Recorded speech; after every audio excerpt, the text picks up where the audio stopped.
Hello and welcome to the Medical Sales Podcast. I'm your host, Samuel, founder of a revolutionary medical sales training and mentorship program called the Medical Sales Career Builder, and I'm also host of the Medical Sales Podcast. In this podcast, I interview top medical sales reps and leading medical sales executives across the entire world. It doesn't matter what medical sales industry, from medical device to pharmaceutical to genetic testing and diagnostic lab, you name it, you will learn how to either break into the industry, be a top 10% performer within your role, or climb the corporate ladder.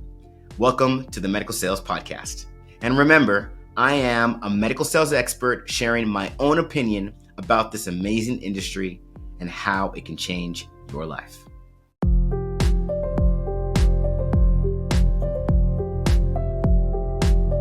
Hello and welcome to the Medical Sales Podcast. I'm your host, Samuel, and today we have with us another special guest, and he goes by the name of Derek Sanz. This is a must-listen to episode. You know, one thing people talk about when it comes to medical sales is, of course, the patient impact and the money that can be made. This is the industry where today, currently, maybe even people on his team are making up to $1 million a year in capital equipment laser aesthetic sales. That's considered one of the most brutal medical device sales out there. But I'm not going to give you any of the reasons. I'm not going to spoil the episode. But if you're someone that's ever thought about being in aesthetics, if you're someone that's ever wanted to make that kind of income in medical sales, and if you're someone that really wants to help people feel better about themselves and how they show up in the world, and of course, help people that have any kind of issues regarding their appearance, what's going on with them physically, then this is the episode you got to see. And you got to listen to it because it's going to break down things that are going to speak right to your core if you're someone that wants to be in this space. As always, we do everything we can to bring you guests that are doing things differently in the medical sales space. So I really do hope you enjoy this interview. Hey, Derek, how are we doing today? Awesome, man. Thank you for having me. I appreciate it. Absolutely, man. So, Derek, why don't you tell everybody who you are and what you do? Yeah, so again, my name is Derek Sanz. I'm out here in San Diego, California, and I've been in the med device, med tech world for about 20 years now. I started as a sales rep, been promoted a few times throughout my career. I've done a lot of different things. I've worked with really small startup companies to really big enterprise companies. You know, I've worked in private equity businesses. I've done hospital stuff, capital. Derek, you're giving the farm away. We can't give it all to him right now. We got to let him build up to it. What's your current position today? Yeah, so I'm a regional sales director for a company called Luminous, and we do medical and aesthetic lasers. Oh, let's talk about it. So, aesthetics. So, is it true that aesthetics is the one industry where you don't need a college degree? Is there any truth to that? I think overall, yeah, you can. You can get in without a college degree. And I think the industry as a whole is kind of veering away from that as being like a primary prerequisite, a must-have. I think some traditional companies still, need to check that box. But as you look as the industry as a whole, I think, other experiences now are maybe holding more validity and more, power over that 4-year degree. But it's still a great thing to have. Always, big advocate of people getting that 4-year degree. But, in aesthetics, you can do a lot of different things as well, too. Fantastic. So let's talk about laser aesthetics. Let's be specific now. How many different divisions of aesthetics are there? And if you don't know the exact number, just give us a general estimate. I mean, there's a lot of different aesthetics, right? From like topical skin things to what we do is like devices, energy-based devices. So I would say there's probably a dozen different avenues you can get into the aesthetic world.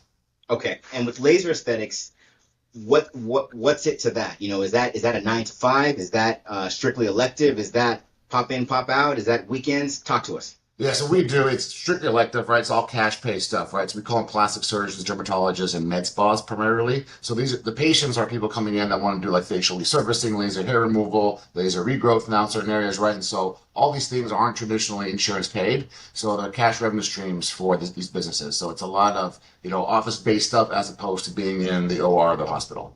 So all the clientele, they got money. Yeah, I mean, it's not everything's expensive, but there's, a big variety of different type of treatments you can get in aesthetics, yeah. Right, because if it's cash, and you don't have to deal with insurance at all. Right. No, that's why the doctors and business love it, right? Because it's not reimbursements. It's people come in, swiping a credit card, and they're getting paid. Wow. So when you come in, are they just like, oh wow, Derek's here? Yes, Derek is But here. yeah, well, luckily we do have devices that make the money, right? So they love to hear what we say. We have the best in class stuff, but it's a super competitive industry, right? There's a lot of companies that sell a lot of devices and energy based stuff and lasers. And so it's, a lot of times it's kind of cutthroat where you're selling against your direct competition and also other people who are buying for the same time and dollars for your customer, right? And that could be in the skincare line, that could be another type of, hydrofacial stuff and all the different things that go into aesthetics. So yes, I'd like to believe that when they see us, like, all right, we're gonna hear something great, but there's a lot to it, right? So let's talk about it. So you said it's a cutthroat. I think uh, I've had a few aesthetics professionals on the podcast, and I do hear that theme over and over again that aesthetics is one. I think one person even told me aesthetics is the most brutal out of all medical sales because of how competitive it is. So, take us into a day in the life. First of all, do you work solo or do you have a team? Yes, I run the West Coast for Luminous, so I have a team of about 10 reps. Okay. And then we have like area sales managers, and then we call them like territory managers, sales managers that work in conjunction. So a couple levels. Um, And and your reps, individual reps in their own Correct. territories, their world, and that is that. Or are they working with other, ancillary other partners or anything like that? I mean, we work a lot with like clinical and marketing teams, but the reps territory, that's their business. They run it, and that's what they're responsible for. Got it, got it. And is it a 9 to 5? Meaning when a med spa or clinician's office opens, that's when you go to work, and when they close, that's when you go home. I mean, none of this is a 9 to 5, right? So it's like, you have your golden hours, which is the hours of the best spas are open. We can get in front of your customers, but like everything else you do, the calls, the emailing, all that stuff, you want to do that in the secondary hours. So, there's some nights and weekends involved. We do some events, there's like launch parties, stuff like that we get involved with. So you're going to have your typical nights and weekends things, but just like any other, job in the industry, it's just kind of you work when the work is when the business is there, right? And that's kind of what we do as well too. It's not as like early as like OR jobs where maybe the 6 a.m., 7 a.m. start. Med spas and plastic surgery don't open up until 9 or 10, but they stay Sure. open later to like 6 or 7 sometimes. So it's a little bit of a shift. For the average rep, maybe the newer rep, how Mm-hmm. often are they doing these events? I mean, Yeah. so they're working between 9 and 5, or 9 to 7, nine to Yeah. six or seven. Is it event twice a week, 3 times a week, once a month? What does it look like? Yeah, I mean, once or twice a month. I mean, we have some big ones that are company sponsored that everybody goes to. Maybe there's once or twice a quarter. We have some trade shows that we still do, right? Those typically are on the weekend. And then you can do like with customers, if they're, a good customer of yours and they're trying to promote something, you can help them. It's usually, a night a weekend for a few hours. It's not like a big commitment, but it's still there. Okay, okay. So a day in the life of a aesthetics rep for Luminous. Hmm. You're showing, is it med spas you're mostly calling on? Is it clinicians who are you mostly calling on? Where is the bulk of the business actually coming from? Yeah, so I say now, especially in the last couple of years, there's been a huge surge of med spas opening. And so typically these are small business owners, right? Sometimes they're clinical, sometimes they're not. We also so there's that, right? They all have to have a medical director that hangs their license, but not necessarily be the decision maker. Then you also have like plastic surgeons, right, who have their offices and dermatologists. Those are physicians, obviously in clinical, and they usually are the business owner as well too, and they may have partners. So it's a mix, right? We're talking with high-end docs, and we're also talking with small business owners, and a combination of both. So, I mean, do you have representatives that it's 90% med spas or 90% surgeons? And what did they say about either? Yeah, I would say, we like to sell a lot to the core, which is plastics and derms and surgeons, right? They tend to buy technologies and, now in this world, financing is way difficult, Hmm. especially if you're not a non-MD, just the way of the world right now. So for us, it's easier to sell to like a plastic or a derm. However, there's a lot more, I think, volume-wise in med spas now. And so you have, your typical really high-end ones and you have, more of your volume stuff. And so it's just a different kind of dynamic. Yeah. In a perfect world, you'd be talking to a doctor with had deep pockets every time, right? But not always how it happens. And so you got to really mix it up. Like if you just focus on one, you're gonna miss out on a lot.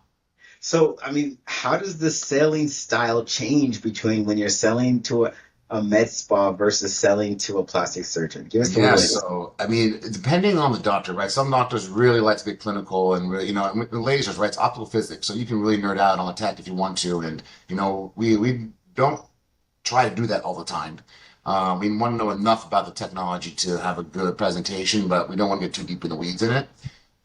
So, I mean, when you're talking to a doctor, obviously you got to hit their, most important points, which is going to be more clinical. What are the studies say? What's the efficacy? What are the results, right? What are the patients saying? Med spas, maybe you're selling the dream a little bit more, right? It's the ROI bit, right? And it's like, hey, you bring this technology in, the patient's going to come and ask for these treatments, and here's your ROI over, 18 months, whatever it is. And so sometimes that talk track changes a bit, but I think if you're talking to a plastic or med spa, you're still talking about the same things. It's just maybe you're emphasizing one or another depending on your conversation. Now, has there been enough presence from companies like Luminous in the med spa space that, for plastic surgeons, if a rep walks in, Mm-hmm. that's expected. I mean, that's been happening often enough that even a new plastic surgeon expects to see representatives to a degree. Is it also like that in the med spa world, or are they like, who are you and what do you want? No, I mean, I would say any office, plastic or med spa, gets between probably 10 to 15 reps a day at least. At Wow. least, and all over, right? And the good thing about Luminous, right, we're been a gold standard in the industry for a long time for lasers and laser aesthetics. So a lot of doctors who trained know about Luminous technology from the residency programs or from the school, right? So they know the name, the brand is very strong. But there are a lot of competitors now, right? I think you mentioned earlier that you're interviewing somebody in aesthetic sales, and that's the hardest of all the med stuff, right? I've done a lot, all of it, right? And I would agree with that. That this job right now for sales and medical capital and aesthetics capital is probably the hardest I have had to deal with. And for a variety of different reasons. It's a different world than where you're working with hospitals and the OR, you have diagnostic committees, right? You have more clinical driven stuff, Right. and maybe the competition is not 10 or 15 competitors for one thing, right? Maybe one or two, you got contracts you can work with, right? Take all that away, and it's really kind of a free for all when any company can come in and they got a product that's really good or a gimmick, right? They're vying for that time, those dollars from some customers. You got to deal with all that, and you got to move fast in this world because things go quickly. The sales cycle has shrunk down to 30 days, maybe 45 days, as opposed to a year, right, in hospital. So you got to be highly active. You got to hit the ground running. You got to do a lot of cold calls and a lot of follow ups, and it's kind of a volume game. So you say it's a volume game. So is it like a lot of me too? Like I have this device and they got device too, or is there a differentiation in the technology? So both, right? So you have companies that have differentiators, right? So Luminous is always known as put a lot of money in research and development, have the high quality stuff. But there are a lot of companies out there that kind of have Me Too stuff that's a little cheaper. They have kind of gimmicky things. They have things that they put a lot of marketing dollars behind. They really go a lot to direct to consumer. So the consumers are asking for these types of services and treatments, right? So you get a lot of that as well too. I think in the aesthetics world, everybody's always looking for the next thing. So from the patients themselves to the business owners, right? It's always an ever revolving door. What's next? What's new? What's going to catch the eye of my patient population that's going to bring them back into clinic and ask them for these treatments? So it's always evolving and it's always something new. Everybody's always trying to stay on the foreground, right up in the head of the curve. Mm-hmm. And give us a little bit of the other side when it comes to patients. So even though there's a lot of direct to consumer going on, reps are never talking to patients, or does that happen sometimes? Very rarely do we talk to patients, right? If we're helping with like an event, say, a plastic surgeon's launching a different treatment, right? They'll have a party, their patient population will come in. So you're talking to the patients there a little bit, but that's really not our job. We'll train the staff sometimes how to talk to patients if they're looking for something and then how to veer to a different treatment. But yeah, our reps really don't talk to patients that often. Okay.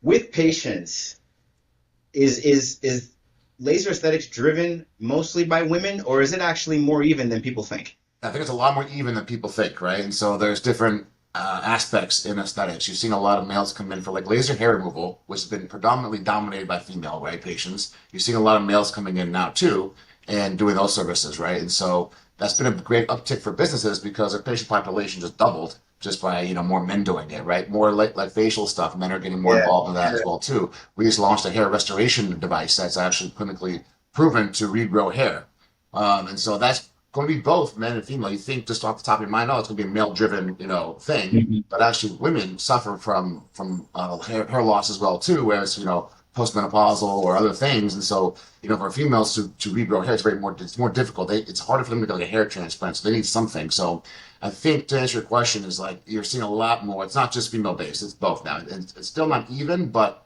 the male population is definitely catching up. So, go to TikTok and you put in Yeah.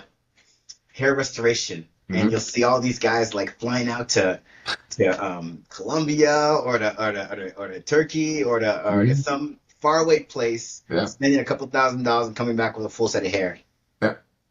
Is that good? Is that bad? Is this, talk to us Yeah. about. I know you know what I'm talking about. Talk Yeah, to us so for about like what hair you risk, I guys. would say the risk there is minimal, right? I think we see a lot like in veneers and dentistry and other things. Like I think, depending on what you're trying to do, like where's that risk, right? If you're having like a laser resurfacing, whether, it's a lot of downtime afterwards, I don't know if I would trust other places that aren't so regulated, like with the FDA, right? So those regulations are put in to protect people and patients, right? If you're going to other countries and you're trying, you're saving some money there, to offset that, maybe they don't have the regulation or the correct devices or not trained as properly to do those treatments. So I think if somebody's going to do that, I mean, that's their right, and they should definitely do as much research and get as much information about those practices and those people doing those procedures for them.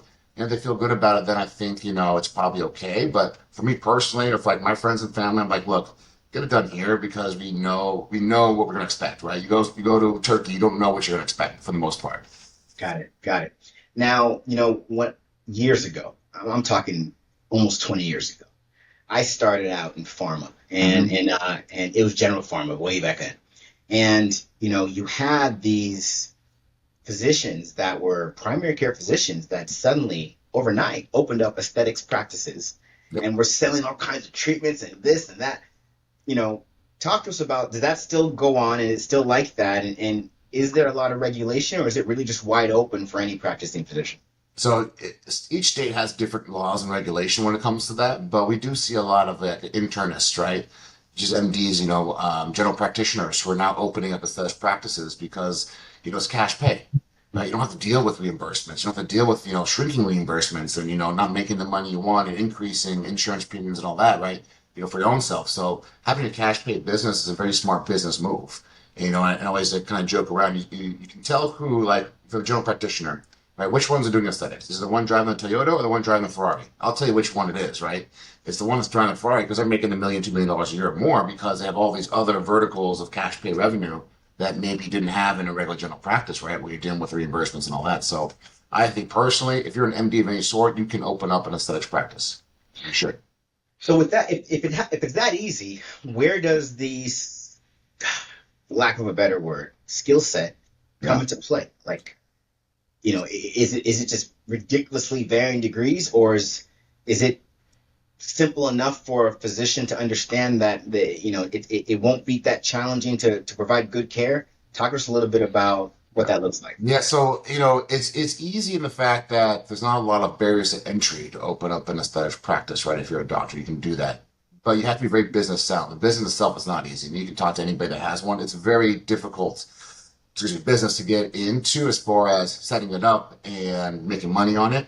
There is quite a bit of overhead, and you're dealing with different types of patients and different type of business, right? So now you got to attract people to come in to pay money out of their own pocket for these Sure. services, as opposed to people are coming in because they need something, from that other general practitioner. So I think the ones that succeed are the ones that have a bit more business savvy, or if they're not, they hire somebody to run that practice for them, Yeah. right? They're still the MD behind it. It's their license, right? They're kind of overseeing everything. They may do some of the more medical aesthetic treatments if they like to, but maybe they have somebody in place that's really business oriented and knows how to drive that revenue and bring those patients in because it's more of a marketing play as well too, right? If you just go on the corner and open an aesthetics practice, you got to have some marketing or a name behind it to drive patients to you because even for them, it's very competitive as well too, right? So a lot of practices opened up. So what makes you different than the one down the street?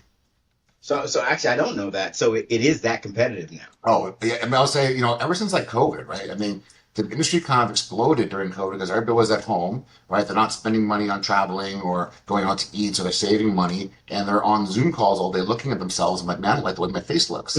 So they can seriously, they get tired, they go call, and the aesthetics practices were open because of Wow. medical, right? Okay. And so the industry got, it just had this huge uptick. Where everything else going down, medical aesthetics went up. And a lot of people from outside were seeing them like, oh my God, let's open up a medical aesthetics practice, right? So you saw a huge groundswell of new businesses opening up in the last 3 or 4 years. And so it has got a lot more competitive, right?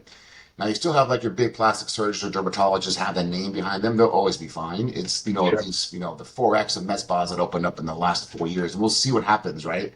As industry kind of levels out, which ones will thrive and which ones will kind of, go up by the Sure. wayside. We see a lot of consolidation now. So private equity groups are buying up like, Okay. dozens of them and coming under one like central kind of, management.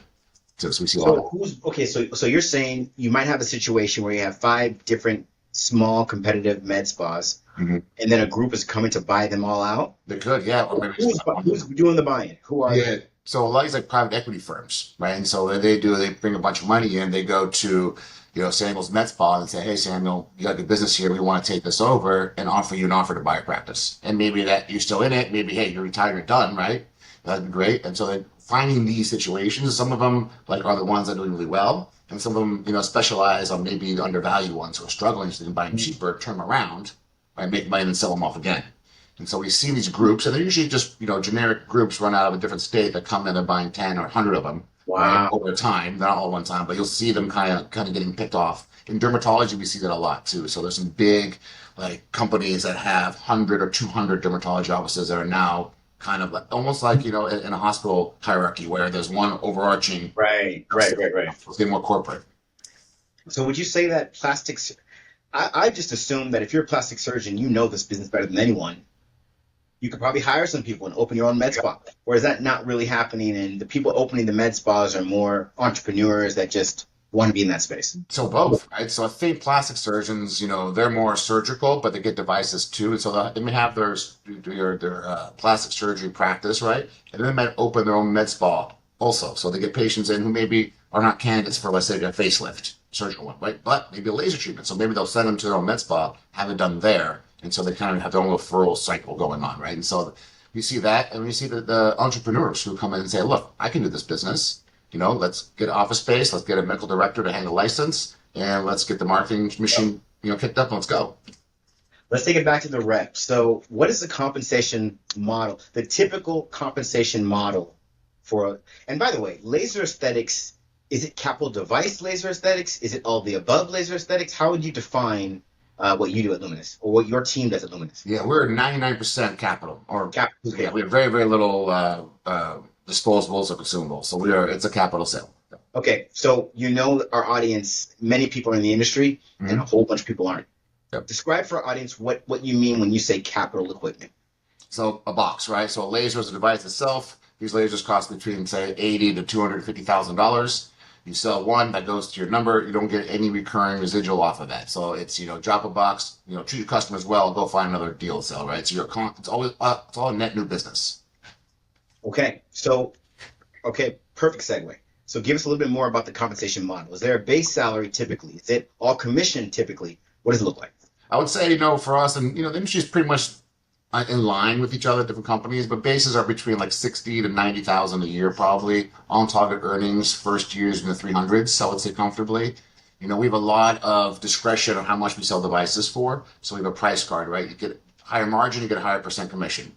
We can sell lower, but you take the hit of commissions, right? And so I would say the best reps do between 6 and 800,000 a year. I mean, it's not atypical to see $1 million reps who are making $1 million or more a year every year, right?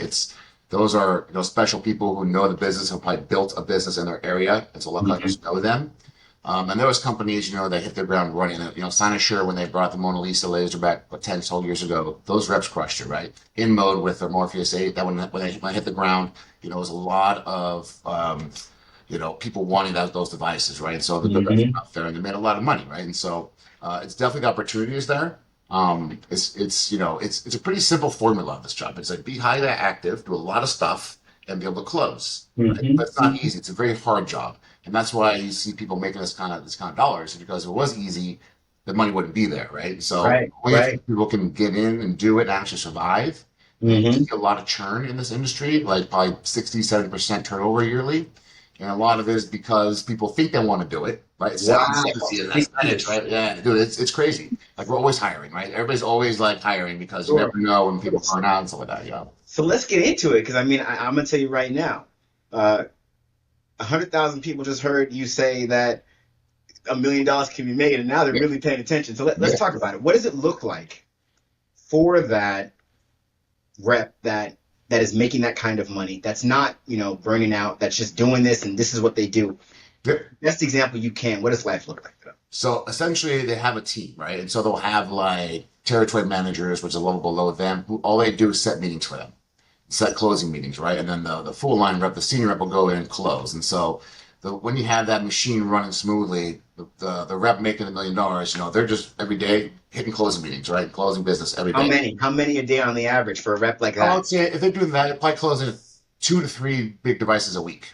So maybe not one a day, but a couple a week, right? Which is that's a good clip. That's a lot of business. And to do that, you need a team of people. So you can't do it yourself, right? You have to have people helping you, setting the appointments, qualifying these prospects first, getting them to the table, and then you got to come in and close them and be good at that, and then keep doing it. And you don't take breaks. You want to make that kind of money.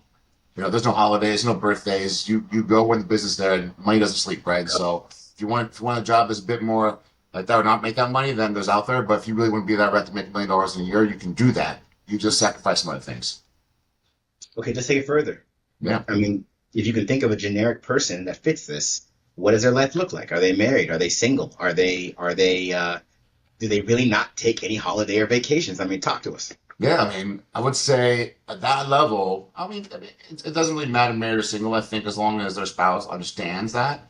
A lot of times, Saturday is a working day. They have a 6-day work week. It depends. Like again, like if you want to make that money, you have to do so much business per week every week. If you want to take a 2-week vacation, that's fine, but then you're not going to make that, right? So, I think if you went just crush it for 1 year, right? For 1 year, so I want to make $1 million this year, and I'm going to do whatever it takes. I probably personally wouldn't take a vacation. I'd probably work 6 days a week, and I'd make sure that all these things line up, and I hit it hard. And then I would take like a 2-month vacation because you burn out after that. Got it. So the reps doing that, they don't always operate at that. They literally decide when they want to for whatever reason, and then Yeah. kind of pull back and just take the job in Yeah, stride. I would think it's pretty unsustainable to do that like that, level for so long, year over year. People do it, and you see some people burn out, or then they got to take some time, and maybe they go to a different company and bounce around a little bit. That happens as well too. But the industry, just like all medical device, it's a very lucrative and fun industry to be in, and really you decide how you want to work your day for the most part based on what your goals are, right? And so you don't have to do all that madness, right? The aesthetics is still a high volume job. You got to get out there, boots in the street, do a lot of cold calling and that stuff. But like you can take vacations, you can take your weekends and holidays, stuff like that. You just got to understand that, look, this business, I always tell people like, March, June, September, December, bad months, take vacation. January, April, July, October, okay, right? Beginning of the quarter, you could take a week off. And the quarters are always, it's very much of a hockey stick in this business where the back 2, 3 weeks of the quarter is like 50% of the business. And it's just the mentality of customers thinking they're getting a better deal at the end of the quarter, right? Where Sure, it's sure, something makes sense. that you don't deal with in hospitals so much, Hmm. but in private practice, when they're small business owners, they think they can, get a few more percentages off if they buy it at, June 30th, for example. Right, right. No, that makes sense. That makes sense. So you've been in this space for a while, and you're a leader now. How what makes how do I want to ask this? What makes the best kind of rep from your vantage point? Where are they typically coming from? What kind of mentality do they typically have? Yeah, so I think in the aesthetics world, I think somebody that's coming from a good business background is important. Somebody that understands what the day in life is, activity level, being out there, cold calling, knocking on doors, sourcing your own deals, taking them from, prospecting to close, and able to do that. Everything else I think can be taught. But again, we have people that think they want to do this job and they realize I don't want to do 20 cold calls a day, right? I don't want to ask somebody for their, credit, for social security number to get their credit rating, right? Like those are hard things to do. And so either you have that or you don't, right? So that's the thing we need first. After that, we can teach you the tech, right? We can teach you laser physics. We can teach you the treatment Sure. protocols, like in anything else industry, right? That's the easy part. So for me, it's like I look for the business background. They come from industry. That's usually a pretty good sign, depending, Yep. if they had Of some course. success. Other than that, it's just look, do you have the hunger and the drive to do it? Because again, the world is yours. You create what you want in this Mhm. job. So if you don't want much, I probably don't want you on my team because you're not going to perform, right? So I want people who, want to buy the $2 million house. They want to buy a Porsche, right? They want to take the vacations. I like that. Every quarter we send out a thing called big ass goals, right? So we write down what our big ass I like goals are. those. Like I want big ass goals, right? Like I want you to say, I want to make $100,000 this quarter, and I want to know what you're going to do with that money, and that's what we're going to talk about. Mm. Want to buy a boat? Great. Let's talk about that boat because I want you to drive to make that money to get that boat. Because if you're doing that, you're performing, and at the end of the day, that's how I get paid, right? Having a full team performing. So that's what I want. People with high aspirations that want to put their head down and get the job done. I hope you're enjoying today's episode.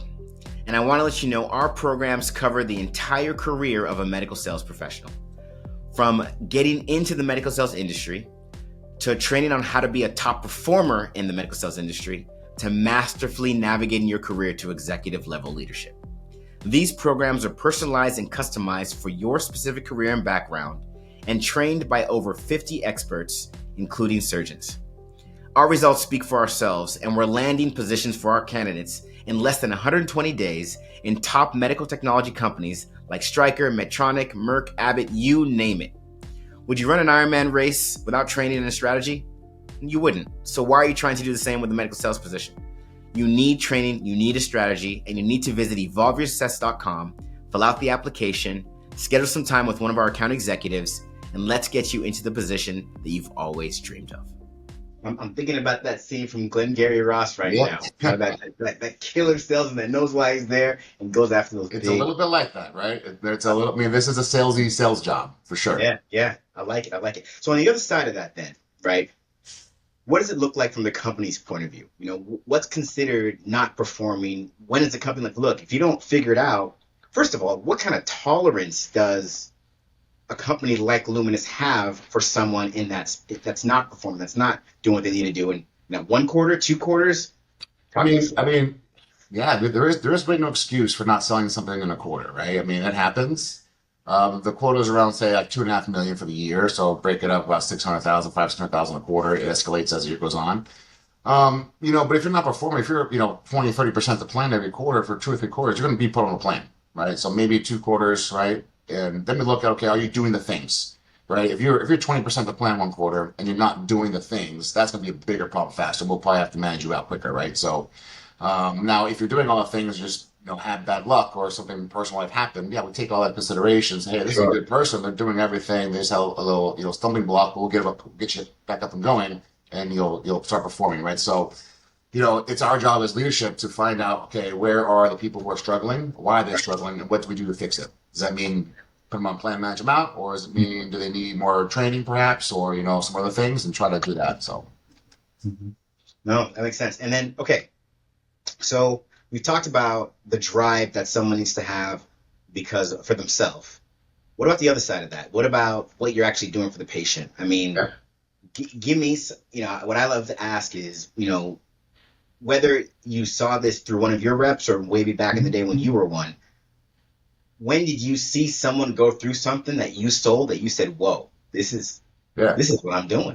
I'm changing lives in these ways. Yeah, so when I started as a rep, I was in lasers and worked for a small startup called OmniGuide, and we had a CO2 laser that was flexible. So what that did was somebody who had a tongue cancer or throat cancer, instead of having an open procedure, Mm-hmm. the surgeon now can take the laser energy through the mouth, cut the tumor out, right, and save a whole lot of pain and a whole lot of recovery because you don't have this huge open, wound, Sure. right? So it's a lot more efficacious that way. And so then you see patients recovering faster, right? They're cancer free quicker. And I was like, okay, we're doing something really good in that aspect, right? Now go like 180 down in the aesthetics world. It's like, okay, this is a superficial. People want to look better. But actually, it's a little deeper than that because when people look good, they feel good, right? And Mhm. especially after COVID, there's a whole mental health aspect to this as well, too, right? And so if somebody's, not happy with how they look, it's going to Sure. have a drastic impact on how they feel and how they go about their life, right? So they can do a simple procedure with low downtime and make themselves feel better and look better, it has that, mental health thing too. So, at the end of the day, for most of what we do, that's our why, right? We're really helping patients, and Hmm. then our customers, our providers, really helping them grow business.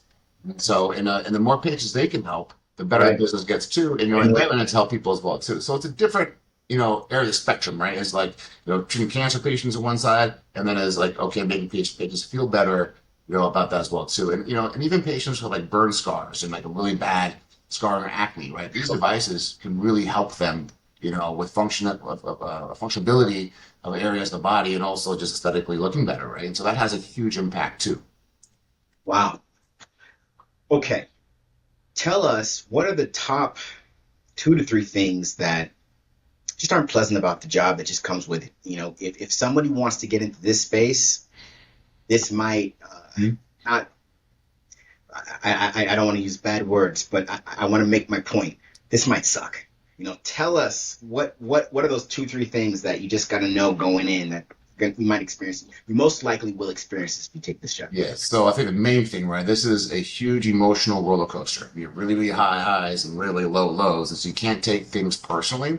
We always tell people, look, learn how to ride the little kid's roller coaster, right? The adult roller coaster is really up and down. The little kid one's, not as bad. So get that mind frame. Don't let yourself get into, a bad spot, right, mentally, because it does happen, and people, they get out of it because of the ups and downs like that. So you have to be prepared to deal with it, right? It's a lot more than any other part of the industry as far as the high highs and low lows. And those low lows, you stack them up, you're just going to be, out of the game, right? And so that's the main thing: is be prepared for that. Don't take things personally, and this job, like Can everything. you, can you give an example of that before we move on to the next one? Sure. Give us an example of what you're talking about right now. Yeah. So say you did all the work, you did everything right, and you're into a deal, and the customer, at the end of the day, when they're about to close, they don't close, they buy something else from a competitor. Right, that happens all the time. Or, it's weird because in this industry, the competition knows when you're getting close to close a deal, and they come out of the woodwork. Right, they start coming try to blow up your deal. Right, they do anything they want to Yeah. stop you getting a sale. Not necessarily them selling something, but they want Yeah. to stop you. So that's a really low low when you're almost at the finish line and something like that happens, right? And your customer buys something else. Or, we see a lot too is, if they can't qualify for credit. It's like, I want to buy your stuff, Derek. I know you do, but like, can you, right? And so if they don't have the credit worthiness to do that, you get down to the finish line and you can do your job properly by qualifying early. And it's like, well, I can't sell this to you. And so that sucks too, right? That's really tough because you spend all that time and all that effort and energy and doing all the right things, Yeah. right? Yeah. And Yeah. then just to be shut down like that.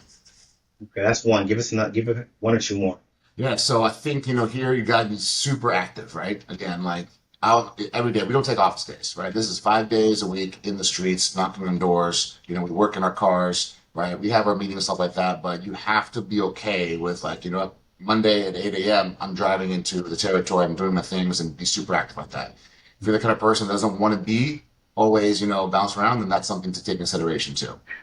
And you're gonna be uncomfortable a lot. In the hospital job, a lot of times you're comfortable in 1 or 2 ORs. You go to a lot, all your businesses there, right? You're having conversations. This is not like that. It's something new every day. Something new every day, meaning you talk to us. Me, as Oh, in a new account that doesn't know you yet, or something else. yeah. So you assume that really most accounts don't know who you are yet, right? You may go into one all, right? But you're not going to the same accounts all the time. You got to find new business. And so, we have our territory maps. We know kind of, a good idea of, what the opportunity is, and then map it out and go do it, right? And you should be able to see everybody once a quarter in your territory. And so after that, over time, you build some relationships, Sure. but, you have to be doing different things every day, to grow that business and grow the pipeline, Sure. finding new opportunities. Sure. How often are you growing? I mean, are there situations where you see the potential for a business, a med spa, or a practitioner, and you're like, okay, you know what? Because of where they are, they're new. Mhm. They're gonna be the next big thing in like a year or two. Yeah. I'm gonna be part of this process. Does that happen often? It happens all the time. And that's the way we think, and that's the way all the competition thinks too. So they're getting hit from everybody, right? So everybody has that same mentality. So it's not like you Sure. have something that's so, revolutionary that's going to set them apart. So, yeah, there is that, but it's everybody's the same. And then, how entrenched are you getting? I was talking to a spine surgeon, and he was sharing with me how a lot of the reps, I mean, they're hanging out. Like, they're truly hanging out. Weekends, their kids know each other, and the reps are almost acting like spine surgeons without actually doing the Sure. surgery. Yeah. So, Talk to us about it. What does it look like in capital laser aesthetics? Yeah, so it's a little different. I mean, you have that a little bit, but when you're a spine rep, you spend a lot of time with that surgeon, right? You're in the Sure. cases with them, you're probably 30, 40 hours a week with them. So that's going to evolve over time. It should, right? Doing this, you're not having that kind of time. You may spend a little bit of time with a customer. Maybe you have a friendly cocktail with them or something like that, but it's not like, you become family friends anymore. It could happen, but not at the same clip as you see like in spine cells. Now, would you say that the reps that do that are more successful or not? Not really.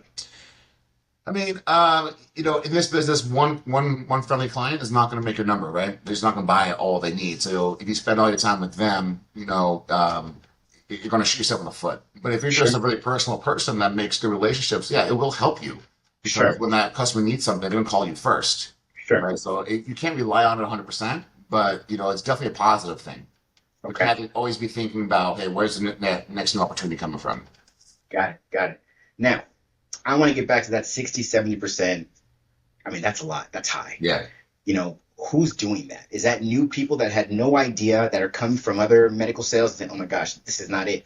Is that new people that just had no medical sales coming and saying that's not it? Or is that just people that have been in saying, I don't want to do this anymore? I mean, what's driving that high of a churn rate? So I will say all three of those things you mentioned. Sometimes performance issues. Sometimes there's a lot of poaching in the industry as well too. So other companies will take people from other companies, competitors, right? Offer them a little bit better compensation plan or whatever it is. The grass is not always greener. We have a lot of people come back. Myself is my second tour at Luminous, right? I had worked Right, at right, they right. came back, they come back. We have reps that go to otherwhere and come back, right? Because in this world, the industry experience is very valuable. So we know that person can do it. And so we're more likely, to take somebody from industry, and knowing that they'll probably last. But still, I mean, there's, 20 different reasons why the turnover is like that. I think all those things, the three you mentioned and the couple I did are the main reasons. Sure. Let's get a little bit to you. So I want to know this whole thing about you starting here, and you kind of spoke to it. It's rare to find a talented person in this space, it sounds like. Yeah. And you were able to work for a company, have a whole bunch of other experiences, and come back as if you never left. Hmm. Before we get there, though, how did you learn about this? Take us to college. Was Yeah. it like, oh, I learned about aesthetics and I'm going to be a laser aesthetics rep? Was it, I want to be in medical sales? I just want to be in sales? What were you thinking senior year, right before you hit the working world? I was thinking, man, what the hell am I going to do? I had no idea, right? Like, I didn't want to be a salesperson. For me, that was like a bad four-letter word. I wanted to do something more quote unquote professional. But I Sure. went to Arizona State, I got a business degree, went some recruiting trips, and I started with E&J Gallo Wine, that kind of a traditional good B2B experience there. Did it for like Hmm. almost 3 years, got promoted a couple of times. Back then I was like, just perusing job boards and heard about med device, in pharma. I was like, oh, the money is there. So I was chasing money back then. And I Hmm. got a job it was Tyco Healthcare, right, for Kendall Healthcare, Tyco, which became Covidien, which became Medtronic, and that was my first foray into medtech, right? And that was good, like stepping stone job where covered the entire hospital, selling more to nurses, had a couple new things you can do, a lot of contract base. Did that a couple of years, and I was like, I want to do something more specific, and that's when I got the startup called Omni Guide, and I was more OR, and then from there I spent like my entire life in the OR, right, doing all Wow. kinds of things all over the Yeah. place. Yeah. It gave you a good taste. Yeah, so I never really said, oh, I wanted to be in sales or pharma or aesthetics. It just kind of came that way. And I got my first taste of aesthetics on my first tour with Luminous. I was more OR based. We were selling lasers into the OR, but we also crossed over a little bit in the space as well too. And then Luminous sold off their hospital division, surgical division, a couple of years ago to Boston Scientific. So now they're just primarily an aesthetics company. They have a vision division as well too.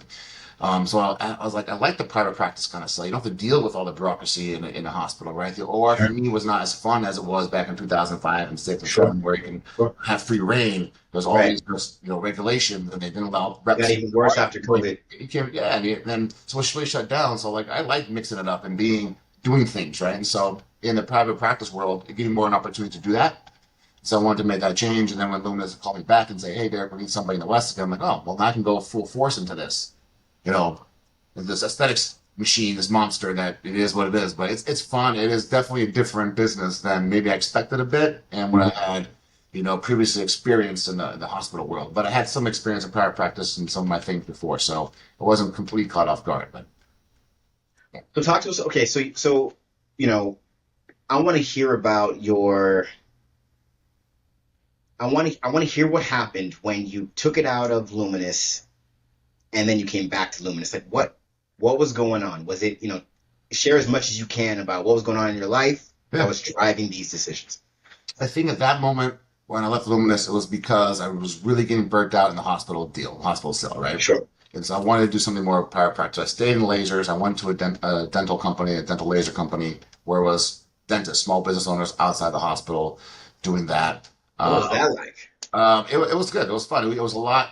It's a lot similar to what I'm doing now, right? So we're selling lasers to doctors who have the small business owners, right? So again, it's a lot of activity though, but your sales cycle is 30 days, right? Maybe 60 days on Sure. one end, as opposed to Sure. 9, 12 months in the hospital, right? Where you have so many decision makers and nobody makes a decision in a hospital. Right. Right. You're talking to the decision maker. Maybe there's a partner you got to talk to, right? But you're having these business conversations with them.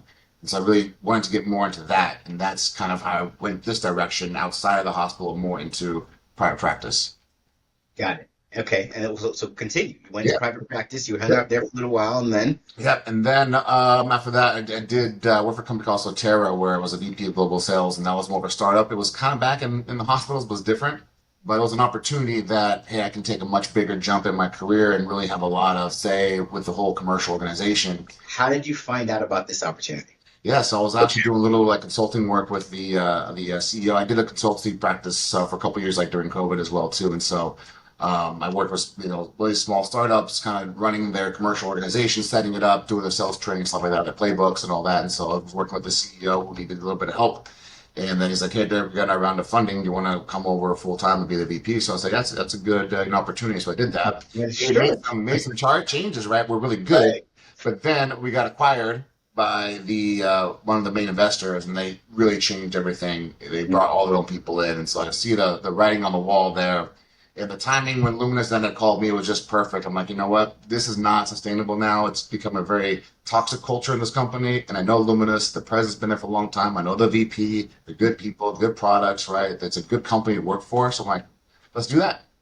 So So here I you got am. to tell us Yeah. because you founded a company. Mhm. You were then a VP of another company, and then you went to managing a team. Yeah.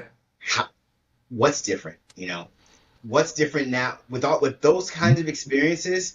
How are you managing a team compared to when you were doing it however many years ago? So I think the main thing is like I'm more like big picture now. Right? I think when everybody comes from rep to manager, we're all guilty of this. We become super rep at first, right? You're digging into too much in the weeds, you're in Right. every layer, right? It's Yep. Yep. you're not developing a team because you're doing it, and it's not sustainable because it's only you, Yep. right? So I think over the years, it's like, look, what are the main outputs I look for, right? And really, it's okay, what revenue you're bringing in, and what's your pipeline creation, and really all the inputs. Like, I don't care how many calls you do a day. Like, I don't care if you're making 10 cold calls or 20 or all those things. Like, I care about those things if those two outputs aren't being hit.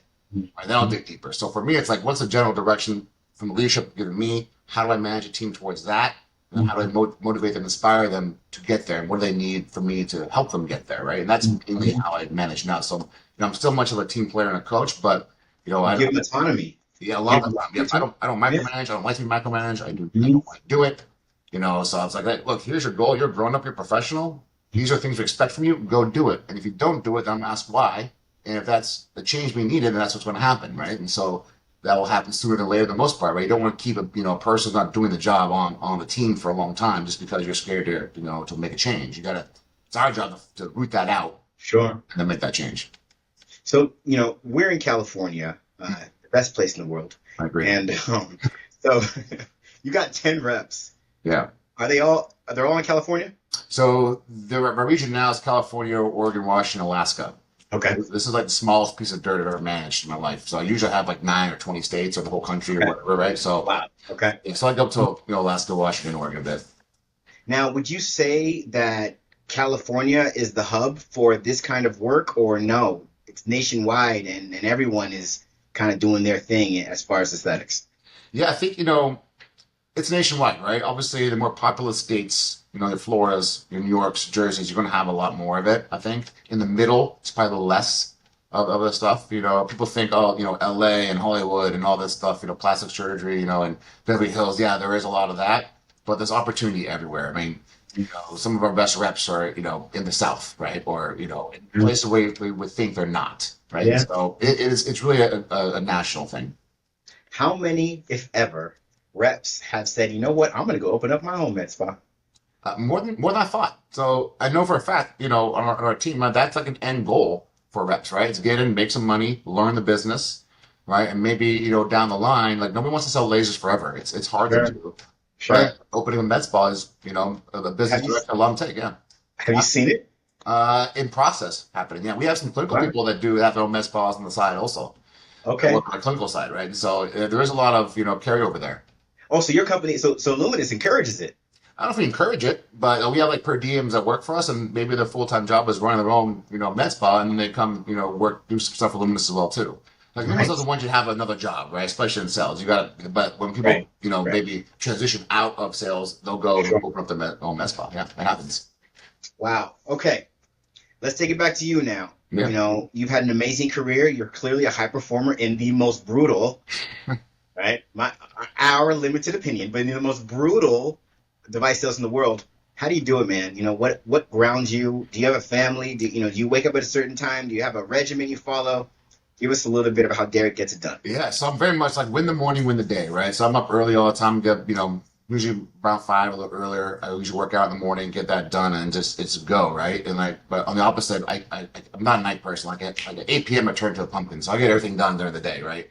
And so I think that fuels a lot. Like people who get up and just get going are usually have a lot of success in roles like this, right? And so, Sure. and then it's really like don't sweat the small stuff. Things are going to happen, right? Nothing's ever perfect. And I think over time, I learned to realize that you can't dwell on those things. So let them happen, deal with them when you can, but keep focused on the main goals. Let the noise be background. It's all noise anyway, and just limit your focus to just certain important things, right? And if you do that, then you can, I think, have success over time. And then the job is a bit more easier to take because, like again, the emotional highs and lows are crazy. So you Right. have to be able to really control that. And me personally right now, I'm single, don't have kids or anything, so I have a lot of liberties to be able to do what I want to do. But I would say the majority of the people are family people. Sure. So you're saying that, I love how you've highlighted that you got to be someone who knows how to handle the emotional highs and the emotional lows and kind of live, maybe not stoic, but just kind of hang out in the in between to keep you in a good, positive space and, Yeah. and do what you can control. With that being said, are you like taking trips to Tibet and hanging out with monks? Are you meditating every day? I mean, how do you keep yourself in that space? It's funny. Well, I don't go to Tibet, but I do travel a lot, right? It's all a solo trip or just get out of, the crazy world. It's like shut it down for a few days or a week, right? Take your time when you can during the day and even like chop up the days. Like I take walks a lot, get in the sun, like clear the head. You got to constantly do that. Don't let these things pile up because they will. And so that's a big thing too. I'm not much of a meditator, but I'm very much of a let's clear the head, right? So let's take 15 minutes, go walk in the sunshine, walk around the park, whatever it is, right? And come back refreshed. Like that's an important thing. And even if you're, in the field all day as a sales rep, do that, right? You're going to get kicked in the mouth 20 times before lunchtime in this job. So 20 times. You yes, heard, you hear that, folks? 20 times before lunchtime. That's the first. I've never heard that. yeah, I so like. you got to be able to understand that and keep in a positive mindset because if you're going in a negative energy, nobody wants to talk to you, right? Sure. Remember, best balls, this is all a happy place, right? They can't be a dull or drab practice because nobody wants to be in there. No Sure. patients don't want to spend money, right? So you have to be upbeat, you have to be personable, likable, and always in a good mood. And if you're having a rough day, that's okay. Clear your mind, reset, and then go back at it. I love it. I love it. Okay. What are some of the things you want to share with our audience? As far Now, as like, remember, we have people that want to get this job. We have people yeah. that are in a different space that are thinking about getting into this job. We have Mhm. people that are leading the way. Yeah. What would you like to share with the So audience? I think, if you're someone looking to get into medical device or aesthetics, right? I think the main thing is get some sort of B2B experience first. If you want to get in capital is different than any other position, right? We have our disposables or consumables, right? It's a completely different game. So make sure you really understand what it is, then choose which avenue you like to go for first, right? If you're not in the space already, the B2B background is really going to help you get your foot in the door with any XYZ company, right? And once you're there, you can kind of see what they got going on. Do you like the OR? Maybe, something you don't want to do. Like, do you want to do a trauma job? Like me personally, I could not do a trauma job, right? I cannot have a pager and be on call all the time, right? Do you want the Mhm. early mornings as you're in this, cases at 6:30? Do you want to call in prior practices? Do you want to, do like, SaaS stuff in a hospital? Like figure all that stuff out first, right? And talk to people. Figure out people in your network. I'm sure you know people in the industry, right? Connect with Right. LinkedIn, interview them, right? Just talk to them for 5 or 10 minutes, take them to lunch, like figure out what they do on a day-to-day basis, their ups and downs, and then ask yourself, do I want to do that? Hmm. But what you don't want to do is do all this effort and time and get a position and realize 2 months in, like, shit, I don't like this, right? This is not for me. And then either you keep it because you have to and you're kind of miserable, or you're going to make a change quick, which may be better sometimes, but really figure it out and then really network because it's hard to get in the industry, I think. A lot of people want to do that. Yeah. Yeah. I So mean, use your that's network. our program helps them. Absolutely. Yeah, I mean, the network is the most important thing in this industry. Like, talk to people, figure it out. Who can help you get your foot in the door, right? Right. And if it's medical aesthetics, also be prepared that you're probably going to have to start at an entry level position. That's going to be heavy cold calling, and you have to learn and work your way up and earn promotions to get to like a full line rep as well too. So, in our program, we have medical sales mentors and we have medical sales mentors in capital equipment laser aesthetics. Hmm. And they say that, you know, not all medical sales requires you to have some kind of B2B or Sure. business sales experience. But for aesthetics, this type that we're talking about today, almost every mentor that works with us says, yeah, for this one you kind of have to. With that being said, though, I've met aesthetic capital equipment reps that did not have the typical B2B experience, and some of them didn't even have bachelor's degrees. Hmm. What would you need to see if you met a candidate that had no B2B sales experience, has a bachelor's degree, but no B2B sales experience? What would you need to see from them to make them say, you know what, I think I just might take a chance on this? Yeah, it's tough, right? Because it is a big chance and it is a big risk, right? And so, I told you about the turnover here, so it's very difficult you don't want to make a bad decision. And we don't have a whole lot of time really to develop people as Good. other companies start, right? I mean, they'll Sure. want trained development companies and they bring people in from the outside and you have all this time and they really have a whole division for that, right? Like we don't have that. So when we're looking for somebody, like there are some hard requirements to look for. So I don't think that even like a resume would come to my desk if it didn't have B2B on it. We're very specific Period. on what we're looking for, right? Period. It Like is what it is. we have internal recruiters, we have external recruiters. They know and this is for all the companies, like kind of our requirements. And so they're not going to put somebody in front of me that doesn't check all these boxes, right? Now, does it happen? Sure. But I think you would need to have like somebody in network make an introduction then, Sure. right? And then, it's okay. And then you're still going to be compared to other candidates. And, it is the hiring manager's responsibility to put the best person, the best fit that we can think into that position at that time. And if you're going up against somebody who's got, a couple of years B2B, a couple of years industry, more likely than not, they're going to take that person just because the risk profile is lower. We Makes know this sense. person can hit the ground running. We don't have to Hmm. train them on how to do the job. They know what it is. Sure, the tech and the clinical stuff, that's the easy part. We'll train them on that. But it's really, do they have the mentality? Do they understand what it is? When I say B2B, it's like, something like copy a job, like zero, great foundation because you're out in the field all day. It's all net new business, right? You're knocking on doors. You're doing the whole sales cycle from prospecting to closing, which translates well into what we do now. Other Got it. parts of med device, it's not the same, right? So I would think if you don't have that, you don't need that. If you're going in, saying selling contractual stuff, for a Sure. big company like a Medline or distributor, right? You don't need that, right? It's more like Sure. account management, which can be learned. The brutality of this job, we really need somebody that understands what they're getting themselves into. Fair enough. Last thing, the tech.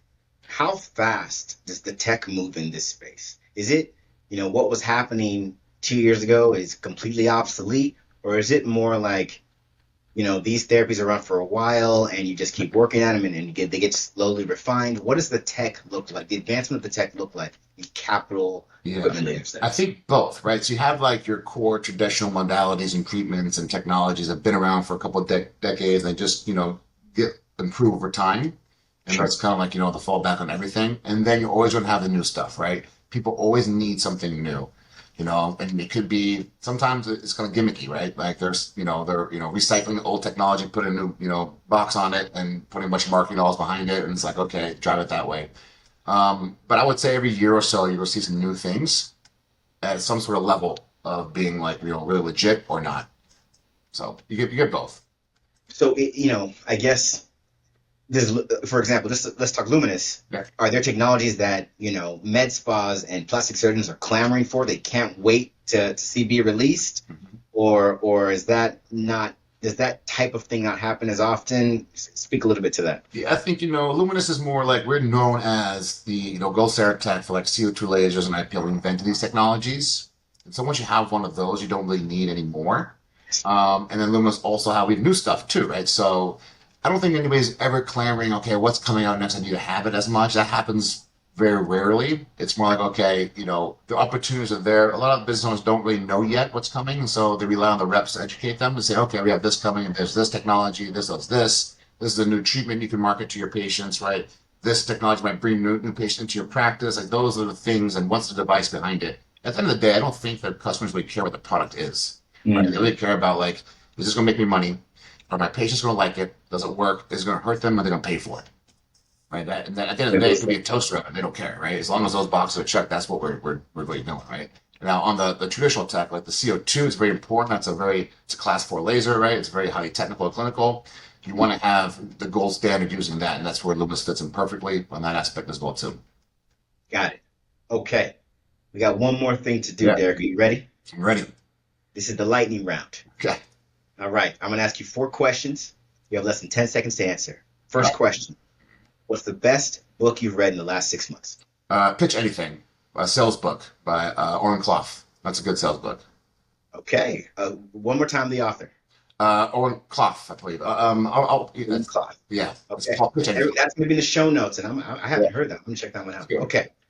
Best TV show or movie you've seen in the last 6 months? 6 months. I love Top Gun Maverick. I know it's been a couple years, but I watch it like every week. What's it called? Top Gun Maverick, the new Top Gun. Is that a TV show or the The movie? movie, the new one. Okay. Oh yeah, Yeah, yeah, yeah, that was good. That was they yeah, even had Val Cameron. I was so shocked. yeah. Okay, okay. Best meal you've had in the last 6 months? Hold on. We Yep. want the state, city, restaurant, and item. Okay, so I do not remember the restaurant, but I was in Barcelona, Spain in April, and I had paella on the beach, and it blew my mind. So I wanted to go to Spain, have some paella, right? And I don't remember what the restaurant was called, but it was perfect, and that was probably the best meal I've had in the last 6 months. Wow. If we looked it up, would we most likely find it, or there's no way? There's so many places that serve paella in Yeah. Barcelona, so I mean, maybe if I had a map, I could find it again. But Okay. uh, Okay. All right. Maybe, folks. Maybe we might get there. We'll see. And then the last but not least, what's the best experience you've had in the last 6 months? I think travel, that's kind of my thing, right? So I like to go to a lot of places. I've been to 39 countries. I'm trying to up that and get to as many experiences as I can. So I took my last trip. I went to Barcelona and Andorra and Malta. And a lot of my traveling is based off books I read and interesting places, interesting, things that happen in history. And I'm going to go see them for myself. That's why I went to Malta. There was a big Caesar 1565, all that. So I want to go see that stuff. So for me, I know it's kind of nerdy. It's kind of who I am a bit, but that was my best experience the last 6 months.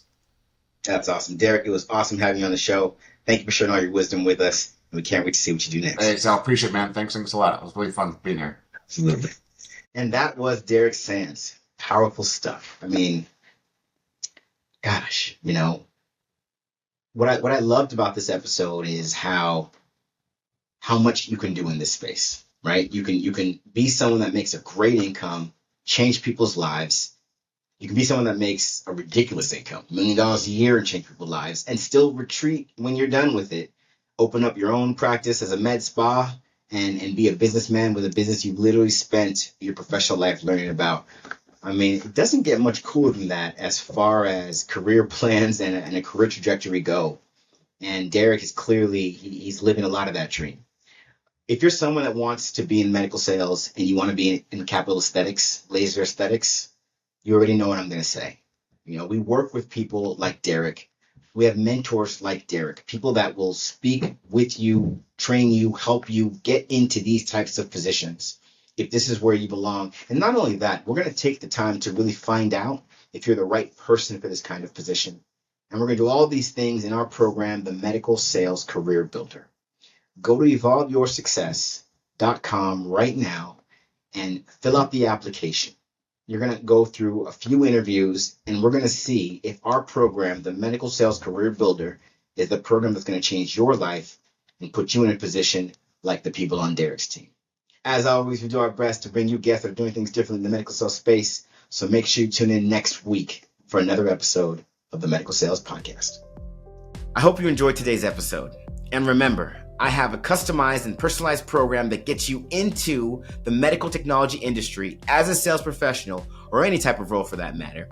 Become a top performer in your position and masterfully navigate your career to executive level leadership.